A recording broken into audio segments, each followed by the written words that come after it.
ಬಾಗಲಕೋಟೆಯ ನವನಗರದ ಬಸವೇಶ್ವರ ವಿದ್ಯಾವರ್ಧಕ ಸಂಘದ S Nijalingappa medical ಕಾಲೇಜಿನ ಶತಾಬ್ದಿ ಸಭಾಭವನದಲ್ಲಿ ವಿದ್ಯಾರ್ಥಿಗಳಿಗಾಗಿ ಆಯೋಜನೆ ಮಾಡಿದ್ದ ಮಾದಕ ದ್ರವ್ಯ ಜಾಗೃತಿ ಅಭಿಯಾನ ಕಾರ್ಯಕ್ರಮಕ್ಕೆ ಚಾಲನೆ ನೀಡಲಾಯಿತು.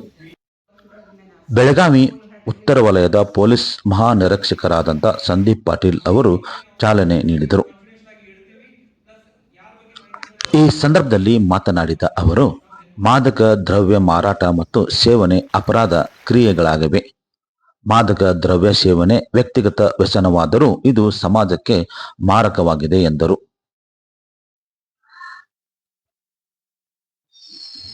ವಿದ್ಯಾರ್ಥಿಗಳಲ್ಲಿ ಒತ್ತಡ, ಕುತೂಹಲ ಮತ್ತು ಮಾದಕ ದ್ರವ್ಯ ವ್ಯಸನಿ ಸ್ನೇಹಿತರ ಪ್ರಭಾವದಿಂದಾಗಿ ಮಾದಕ ದ್ರವ್ಯ ಸೇವನೆ ಹೆಚ್ಚುತ್ತಿದೆ. ಒತ್ತಡ ನಿವಾರಣೆಗೆ ಉತ್ತಮ ಹವ್ಯಾಸಗಳನ್ನು ಬೆಳೆಸಿಕೊಳ್ಳಿ ಎಂದು ಅವರು ವಿದ್ಯಾರ್ಥಿಗಳಿಗೆ ಕರೆ ನೀಡಿದರು. ಈ ಸಂದರ್ಭದಲ್ಲಿ ಜಿಲ್ಲಾ ಪೊಲೀಸ್ ವರಿಷ್ಠಾಧಿಕಾರಿ ಸಿದ್ಧಾರ್ಥ್ ಗೋಯಲ್ ಅವರು ಮುಖ್ಯ ಅತಿಥಿಯಾಗಿ ಮಾತನಾಡಿ, ಮಾದಕ ದ್ರವ್ಯಗಳಲ್ಲಿ ಕೊಕೇನ್ ಸೇವಿಸುವ ಪ್ರಮಾಣ ಹೆಚ್ಚು, ಆತ್ಮವಿಶ್ವಾಸದ ಕೊರತೆ, ವಿದ್ಯಾರ್ಥಿಗಳಲ್ಲಿ ಮಾದಕ ದ್ರವ್ಯಗಳ ವ್ಯಸನಿ ಆಗುತ್ತಿದ್ದಾರೆ. ಈ ವ್ಯಸನ ನಿಮ್ಮ ಗುರಿ, ಕನಸು ಮತ್ತು ಭವಿಷ್ಯಕ್ಕೆ ಮಾರಕವಾಗಿದೆ. ಪೊಲೀಸ್ ಇಲಾಖೆಯ ಮೂಲಕ ಶಾಲಾ ಕಾಲೇಜುಗಳಿಗೆ ನಿರಂತರ ಭೇಟಿ ನೀಡಿ ಮಾದಕ ದ್ರವ್ಯದ ಕುರಿತು ಜಾಗೃತಿ ಮೂಡಿಸಲಾಗುತ್ತಿದೆ ಎಂದರು. ಕಾರ್ಯಕ್ರಮದ ಅಧ್ಯಕ್ಷತೆಯನ್ನು ಬಸವೇಶ್ವರ ವಿದ್ಯಾವರ್ಧಕ ಸಂಘದ ವೈದ್ಯಕೀಯ ಆಡಳಿತ ಮಂಡಳಿಯ ಕಾರ್ಯಾಧ್ಯಕ್ಷರಾಗಿರುವಂತಹ ಅಶೋಕ್ ಸಜ್ಜನ್ ಬೇವೂರ್ ಅವರು ವಹಿಸಿದ್ದರು. ಮಾದಕ ದ್ರವ್ಯ ಮಾರಾಟ ಮತ್ತು ಸೇವನೆ ಗಮನಕ್ಕೆ ಬಂದರೆ ಸಾರ್ವಜನಿಕರು ಪೊಲೀಸ್ ಇಲಾಖೆಗೆ ಮಾಹಿತಿಯನ್ನು ರವಾನಿಸಲು ಅನುಕೂಲವಾಗುವಂತೆ QR ಕೋಡ್ ಬಿಡುಗಡೆ ಮಾಡಲಾಯಿತು. ಮಾಹಿತಿದಾರರ ಹೆಸರನ್ನು ಗೌಪ್ಯವಾಗಿಡಲು ಈ ಕ್ರಮ ತೆಗೆದುಕೊಳ್ಳಲಾಗಿದೆ ಎಂದು ಜಿಲ್ಲಾ ಪೊಲೀಸ್ ವರಿಷ್ಠಾಧಿಕಾರಿ ಸಿದ್ಧಾರ್ಥ್ ಗೋಯಲ್ ತಿಳಿಸಿದರು. ಕಾರ್ಯಕ್ರಮದಲ್ಲಿ ಪೊಲೀಸ್ ಇಲಾಖೆ ಅಧಿಕಾರಿಗಳು ಮತ್ತು ಸಿಬ್ಬಂದಿಗಳು, ವೈದ್ಯಕೀಯ ಅಧೀಕ್ಷಕರು ಡಾಕ್ಟರ್ ಶ್ರೀರಾಮ್ ಕೋರಾ ಸೇರಿದಂತೆ ಇತರ ಮುಖಂಡರು ಉಪಸ್ಥಿತರಿದ್ದರು.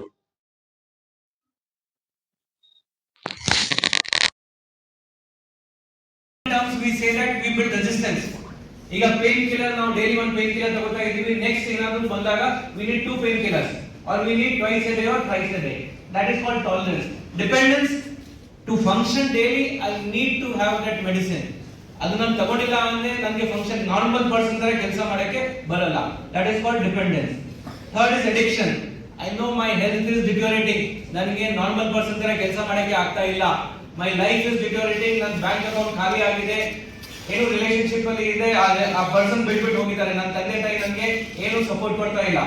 Still I need to have drugs. At the conclusion of this meaningful and impactful drug awareness program, Say No to Drugs, Choose Life.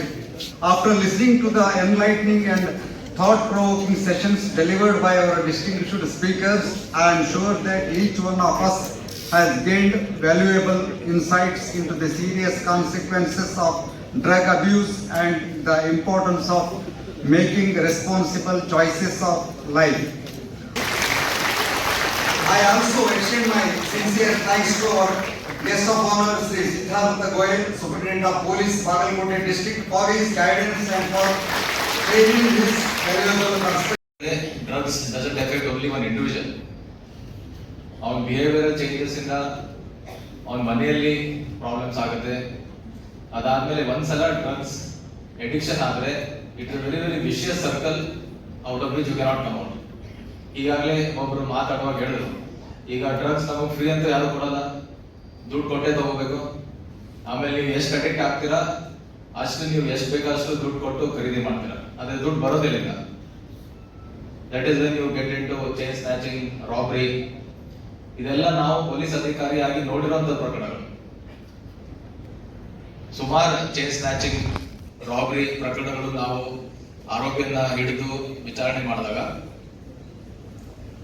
Maximum ಜನ ಹಿಡಿದು ಈ ಡ್ರಗ್ಸ್ಗೆ, ಕುಡಿಯಕ್ಕೆ, ಗ್ಯಾಮ್ಲಿಂಗಿಗೆ.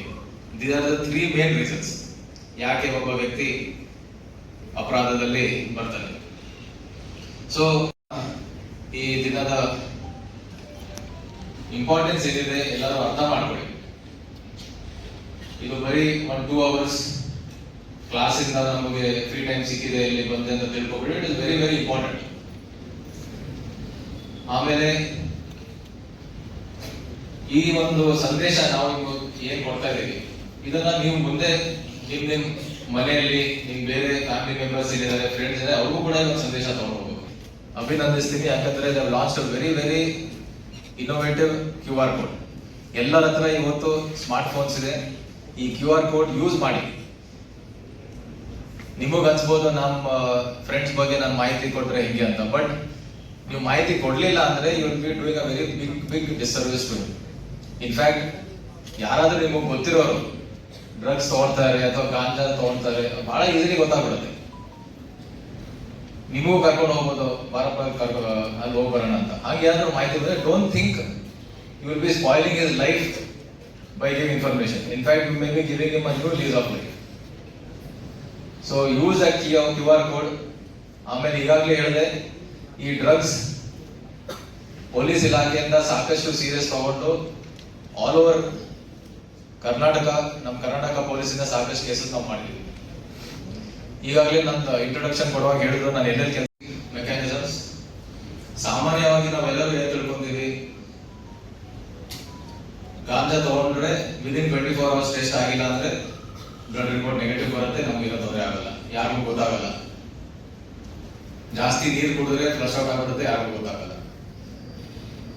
ಬಟ್ ಇವತ್ತು ನಮ್ಮ CFSL ಅಂದ್ರೆ central forensic science laboratory Hyderabad ಅಲ್ಲಿ ಏನಿದೆ, they are very very advance testing mechanism. ನಾನು ಬ್ಯಾಂಗ್ಳೂರಲ್ಲಿ ಕೆಲಸ ಮಾಡ್ತಿರುವಾಗ ಕೆಲವೊಂದು ಪ್ರಕರಣದಲ್ಲಿ ಇದನ್ನ ನಾವು ಟೆಸ್ಟ್ ಮಾಡಿದ್ವಿ and we got very very good results. Blood ಅಲ್ಲಿ ಇರುವಂತ ಡ್ರಗ್ಸ್ 24 hours ಅಲ್ಲಿ ಬಹುಶಃ ಅದು ಪತ್ತೆ ಆಗಲ್ಲ. ಆದ್ರೆ ನಮ್ಮ ಕೂದಲೇನಿದೆ, ಹೇರ್, ಅವರ್ ನೇಲ್ಸ್, ಅದೆಲ್ಲ ಆಲ್ಮೋಸ್ಟ್ ಆಫ್ಟರ್ 1 year, ಕೆಲವು ಪ್ರಕರಣದಲ್ಲಿ 1 ವರ್ಷ ಆದ್ಮೇಲೆ ನಾವು ಟೆಸ್ಟ್ ಮಾಡಿದೀವಿ, ಹೇರ್ ಫಾಲಿಕ್ಯೂಲ್ಸ್ ಅಲ್ಲಿ ಡ್ರಗ್ಸ್ ಪತ್ತೆ ಆಗಿದೆ. ನಾಟ್ ಓನ್ಲಿ ಜನರಲ್ ಡ್ರಗ್ಸ್ ಪತ್ತೆ ಆಗಿದೆ ಅಂತ, ಯಾವ ಡ್ರಗ್ಸ್ ತಗೊಂಡಿದ್ದಾರೆ ಅಂತಾನು ಬಂತು. ವೆದರ್ ಇಟ್ ಇಸ್ MDMA, ಆಮೇಲೆ ಇದು ಗಾಂಜಾ ಇರ್ಬೋದು, ಚರಸ್, ಇಟ್ ಹಸ್ ನೇಮ್ಡ್. ಆಮೇಲೆ ಕೋರ್ಟ್ ಅಲ್ಲೂ ಕೂಡ ಅದು ಸ್ಟ್ಯಾಂಡ್ ಆಗಿದೆ ಎವಿಡೆನ್ಸ್. ಸೊ ಹಾಗಾಗಿ ನಾರ್ಮಲ್ ಆಗಿ ನಾವು ಏನ್ ತಿಳ್ಕೊಂತೀವಿ, ಒಂದಿನ ನಾವು ದಾಟಬೇಕು ಅಷ್ಟೇ. ಡ್ರಗ್ಸ್ ತಗೊಂಡು 24 hours 48 hours ದಾಟ್ಬಿಟ್ರೆ ನಮಗೇನೋ ತೊಂದರೆ ಆಗಲ್ಲ. ಬಟ್ ಆ ಮಿಸ್ಕನ್ಸೆಪ್ಷನ್ ಇರಬೇಡಿ. ಈಗಾಗಲೇ ನಾನು ಹೇಳಿದ್ರಿ, there are very very advanced testing mechanisms and ಇದು ಈಗಾಗಲೇ ನಾವು ಕೆಲವೊಂದು ಇಂಪಾರ್ಟೆಂಟ್ ಪ್ರಕರಣದಲ್ಲಿ ಬ್ಯಾಂಗ್ಳೂರಲ್ಲಿ ನಾವು ಯೂಸ್ ಮಾಡಿದ್ದೀವಿ. ಹುಣಗುನ್ ಮತಕ್ಷೇತ್ರದ ಶಾಸಕರಾಗಿರುವಂತಹ ವಿಜಯಾನಂದ್ ಕಾಶ್ಯಪ್ನವರ್ ಅವರಿಗೆ ಸಚಿವ ಸ್ಥಾನ ನೀಡಬೇಕೆಂದು ಒತ್ತಾಯ ಮಾಡಿದರು. ಕಾಂಗ್ರೆಸ್ ಪಕ್ಷದ ಕಾರ್ಯಕರ್ತರು ಹಾಗೂ ಮುಖಂಡರು ಭಾಗವಹಿಸಿ ಮುಖ್ಯಮಂತ್ರಿ DK ಶಿವಕುಮಾರ್ ಹಾಗೂ ಸಿದ್ದರಾಮಯ್ಯನವರಿಗೆ ಮತ್ತು ಹೈಕಮಾಂಡ್ ಸೇರಿದಂತೆ KPCC ಅಧ್ಯಕ್ಷರಿಗೆ ಹಾಗೂ ಮಲ್ಲಿಕಾರ್ಜುನ್ ಖರ್ಗೆ ಅವರಿಗೆ ಒತ್ತಾಯ ಮಾಡಿದರು. ಹುಣಗುನ್ ಮತಕ್ಷೇತ್ರದಲ್ಲಿ ಸಾಕಷ್ಟು ಅಭಿವೃದ್ಧಿ ಮಾಡಿರುವಂತಹ ಶಾಸಕ ವಿಜಯಾನಂದ್ ಕಾಶ್ಯಪ್ನವರಿಗೆ ಸಚಿವ ಸ್ಥಾನ ನೀಡಿದರೆ ರಾಜ್ಯದಲ್ಲಿ ಹಾಗೂ ಈ ಜಿಲ್ಲೆಯ ಅಭಿವೃದ್ಧಿಗೆ ಸಹಕಾರವಾಗಲಿದೆ. ಹೀಗಾಗಿ ಯುವಕರಾಗಿರುವಂಥ ವಿಜಯಾನಂದ್ ಕಾಶ್ಯಪ್ನವರ್ ಅವರಿಗೆ ಸಚಿವ ಸ್ಥಾನ ನೀಡಬೇಕೆಂದು ಒತ್ತಾಯ ಮಾಡಿದರು. ಅಂಬೇಡ್ಕರ್ ವೃತ್ತದಲ್ಲಿ ಅಂಬೇಡ್ಕರ್ ಪುತ್ಥಳಿಗೆ ಮಾಲಾರ್ಪಣೆ ಮಾಡಿದ ಬಳಿಕ ಪ್ರಮುಖ ರಸ್ತೆಯಲ್ಲಿ ಮೆರವಣಿಗೆ ಮೂಲಕ ಬಸವೇಶ್ವರ ವೃತ್ತದವರೆಗೆ ಆಗಮಿಸಿದರು. ಪ್ರತಿಭಟನೆ ಸಂದರ್ಭದಲ್ಲಿ ಮುಖಂಡರಾಗಿರುವಂತಹ ಮಲ್ಲಿಕಾರ್ಜುನ್ ಚರಂತಿಮಠ, ಚಂದ್ರಶೇಖರ್ ರಾಠೋಡ್, ಸಂತೋಷ್ ಫಕ್ರಾನಿ ಹಾಗೂ ಗೋವಿಂದ್ ಬಳ್ಳಾರಿ ಸೇರಿದಂತೆ ವಿವಿಧ ಮುಖಂಡರು ಮತ್ತು ಕಾರ್ಯಕರ್ತರು ಭಾಗವಹಿಸಿ ಉರುಳು ಸೇವೆ ಮಾಡುವ ಮೂಲಕ ಕಾಂಗ್ರೆಸ್ ಪಕ್ಷದ ಹೈಕಮಾಂಡ್ಗೆ ಸಚಿವ ಸ್ಥಾನವನ್ನು ಕೊಡಲೇಬೇಕೆಂದು ಒತ್ತಾಯಿಸಿದರು.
ಬಿಡ್ರಿ ಓಲಿ ಏನು ನಾವು ಇದೇನದೆ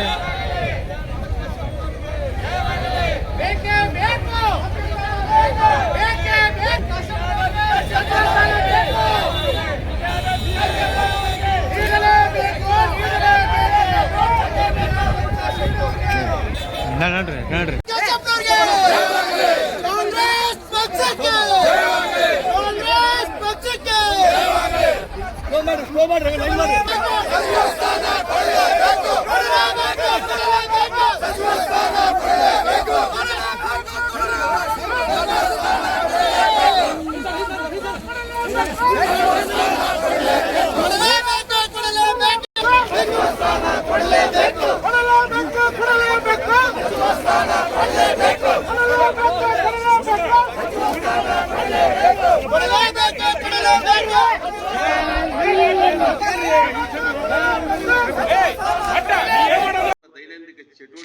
ವಿಶ್ವ ಯೋಗ ದಿನಾಚರಣೆಯನ್ನು ಬಾಗಲಕೋಟೆಯ ನವನಗರದ ಜಿಲ್ಲಾ ಕ್ರೀಡಾಂಗಣದಲ್ಲಿ ಆಯೋಜನೆ ಮಾಡಲಾಗಿತ್ತು. ಜಿಲ್ಲಾಡಳಿತ ವತಿಯಿಂದ ಆಯೋಜನೆ ಮಾಡಿರುವಂತಹ ಯೋಗ ದಿನಾಚರಣೆ ಹಿನ್ನೆಲೆ ಸಂಸದರಾಗಿರುವಂತಹ ಪಿಸಿ ಗದ್ದಿಗೌಡರ್, ರಾಜ್ಯಸಭಾ ಸದಸ್ಯರಾಗಿರುವಂತಹ ನಾರಾಯಣ ಸಾಬ್ ಭಾಂಡ್ಗೆ ಹಾಗೂ ವಿಧಾನ ಪರಿಷತ್ತಿನ ಸದಸ್ಯರಾಗಿರುವಂತಹ ಪಿಎಸ್ ಪೂಜಾರ್ ಭಾಗವಹಿಸಿ ವಿಶ್ವ ಯೋಗ ದಿನಾಚರಣೆಯ ಮಹತ್ವವನ್ನು ಸಂದೇಶ ನೀಡಿದರು. ಇದೇ ಸಂದರ್ಭದಲ್ಲಿ ಯೋಗವನ್ನು ಮಾಡುವ ಮೂಲಕ ಗಮನ ಸೆಳೆದರು. ಜಿಲ್ಲಾಡಳಿತ ವತಿಯಿಂದ ಆಯೋಜನೆ ಮಾಡಿರುವಂತಹ ಯೋಗ ದಿನಾಚರಣೆ ಹಿನ್ನೆಲೆ ಜಿಲ್ಲಾಧಿಕಾರಿ ಸಂಗಪ್ಪ ಸೇರಿದಂತೆ ಜಿಲ್ಲಾ ಮಟ್ಟದ ಅಧಿಕಾರಿಗಳು ಹಾಗೂ ಸಿಬ್ಬಂದಿಗಳು ಸೇರಿದಂತೆ ಶಾಲಾ ಕಾಲೇಜಿನ ವಿದ್ಯಾರ್ಥಿಗಳು ಭಾಗವಹಿಸಿ ಯೋಗದ ವಿವಿಧ ಆಸನಗಳನ್ನು ಮಾಡುವ ಮೂಲಕ ಗಮನ ಸೆಳೆದರು. ಉಪಯುಕ್ತವಾದಂತಹ ಸೇದು ಕಪಾಲಭಾತಿ, ಶರೀರದ ಒಳಗಡೆ ಇರುವ ಕಶ್ಮಲಗಳನ್ನ ಹೊರಗಡೆ ಹಾಕಿ ಸ್ಪಷ್ಟ ಆಗ್ತದೆ. ಬಹಳ ಚೆನ್ನಾಗಿ ಮಾಡ್ತಾ ಇದ್ದೀರಿ, ಹಾಗೆ ಮುಂದುವರಿಸ್ಕೊಂಡು ಹೋಗೋಣ. Very good. 4, 3, 2, 1. ಓಕೆ, ನಿಲ್ಲಿಸ್ಕೊಳ್ಳೋಣ. ಆರಾಮ್ಸೆ ಉಸಿರಾಟದ ಜೊತೆಗೆ ಮಾಡಿ. ದೀರ್ಘವಾಗಿ ಉಸಿರುಗೊಳ್ಳಿ, ಉಸಿರುಗೊಳ್ಳಿ, ಉಸಿರು ಬಿಟ್ಟ ಡೌನ್, ಉಸಿರು ತೆಗೆದುಕೊಂಡ ನೀರ. ಆರಾಮ್ಸೆ ಉಸಿರು ತಗೊಳ್ಳಿ, ದೀರ್ಘವಾಗಿ.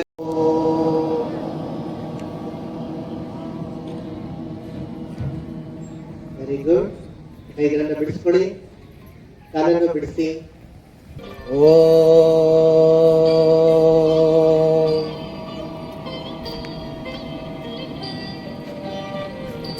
Very good.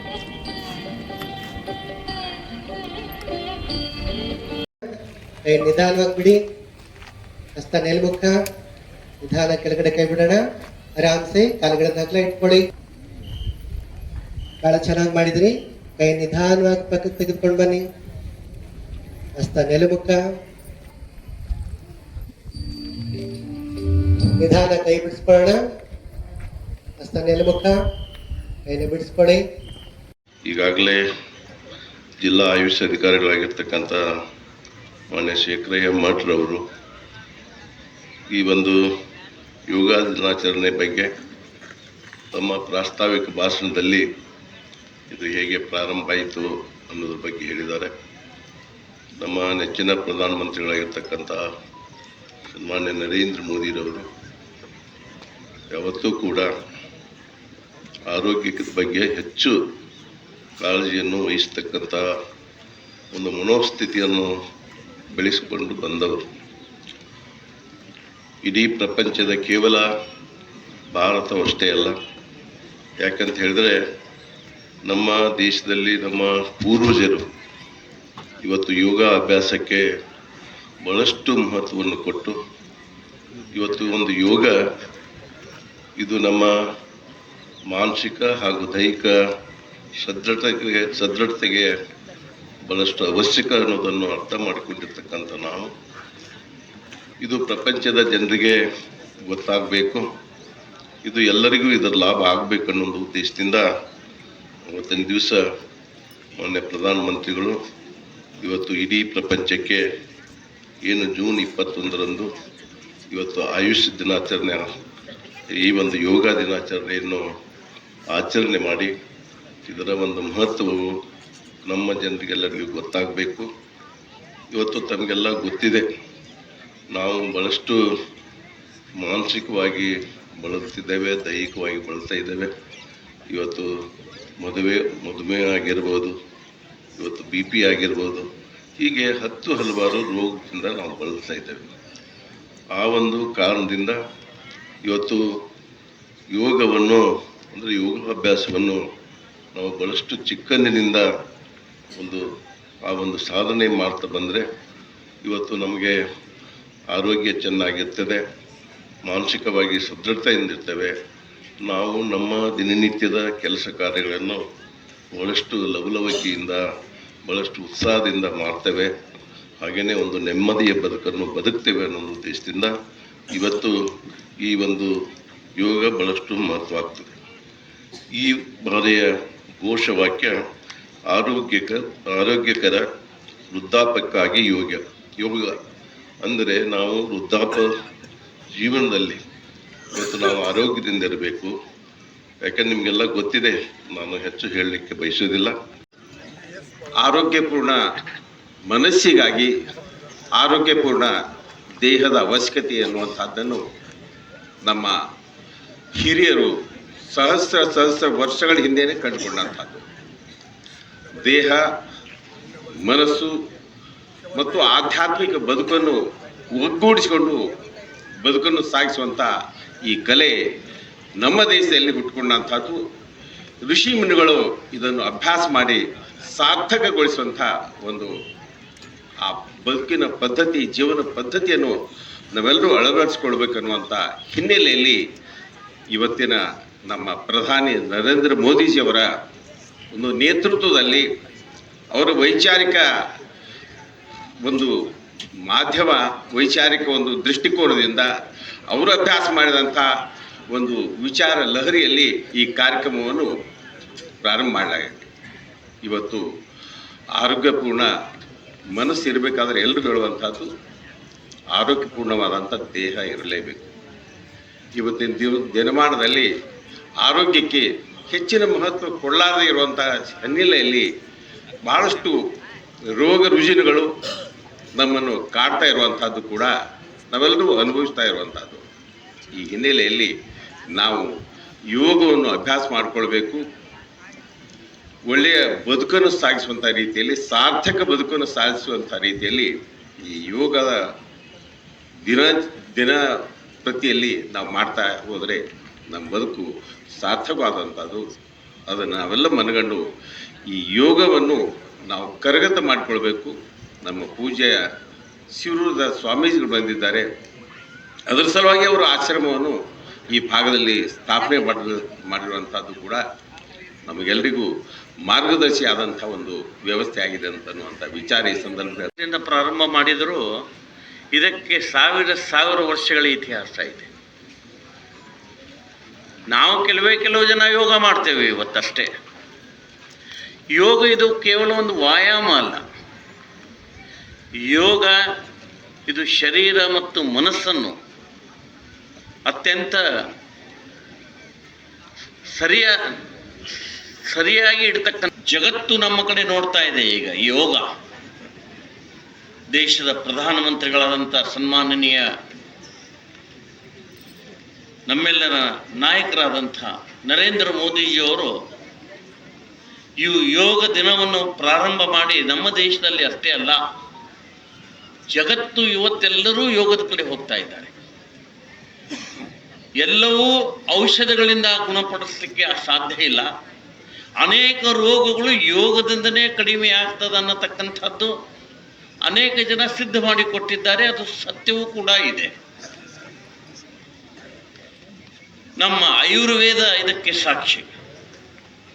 ಅಲೋಪತಿಕ್ಕೆ ಬ್ರಿಟಿಷರು ಬಂದಂಥ 200 ವರ್ಷದ ಇತಿಹಾಸ ಇದೆ. ಅಲೋಪತಿ ಔಷಧಗಳನ್ನು ನಾವೇನು ಗುಳಿಗೆ ತಗೋತೀವಲ್ಲ, ಅದಕ್ಕೆ ಭಾಳ ಆದರೆ 200 ವರ್ಷದ ಇತಿಹಾಸ. ಅದಕ್ಕಿಂತಲೂ ಮುಂಚಿತವಾಗಿ ಆಯುರ್ವೇದ, ಚರಕ, ನಮ್ಮ ಶುಶ್ರೂಷ ಅವರು ಇವರೆಲ್ಲರೂ ತೋರಿಸಿಕೊಟ್ಟಿದ್ದಾರೆ. ಆಯುರ್ವೇದ, ಯೋಗ, ವ್ಯಾಯಾಮದಿಂದ ಮನುಷ್ಯ ಸದೃಢ ಆಗ್ತದೆ, ಮನಸ್ಸು ಕೂಡ ನಿರ್ಮಲ ಆಗ್ತದೆ. ಯಾವ ಮನುಷ್ಯನ ಆರೋಗ್ಯ ಸರಿ ಇರ್ತದೆ ಅವ ಒಳ್ಳೆಯ ಕೆಲಸ ಮಾಡಲಿಕ್ಕೆ ಅವನ ಮನಸ್ಸು ಕೂಡ ಒಪ್ತದೆ. ಹೀಗಾಗಿ ಇವತ್ತಿನ ದಿವಸ ನಾವೆಲ್ಲರೂ ಯೋಗದಿಂದಲೇ ಭಾಗವಹಿಸಿದ್ದೇವೆ. ಕೇವಲ ಇವತ್ತೊಂದು ದಿವಸ ಮಾಡಿ ಯೋಗ ಮುಗಿಸ್ತಕ್ಕಂಥದ್ದಲ್ಲ, ಇದು ದಿನನಿತ್ಯ ಮಾಡ್ತಕ್ಕಂಥದ್ದು. ದಿನಾಲೂ ಒಂದು ಅರ್ಧ ತಾಸು ಇದಕ್ಕೆ ಸಮಯ ಕೊಟ್ಟರೆ ನಿಶ್ಚಿತವಾಗಿಯೂ ನಾವೆಲ್ಲರೂ ದಿನ ಮಾಡೋದರಿಂದ ನಮ್ಮೆಲ್ಲರ ಆರೋಗ್ಯವೂ ಸುಧಾರಣೆ ಆಗ್ತದೆ. ಬರ್ತಕ್ಕಂಥ ದಿವಸಗಳಲ್ಲಿ ಔಷಧಗಳನ್ನು ತೆಗೆದುಕೊಳ್ಳತಕ್ಕಂಥ ಈ ಪ್ರಮೇಯ ಕಡಿಮೆ ಆಗ್ತದೆ.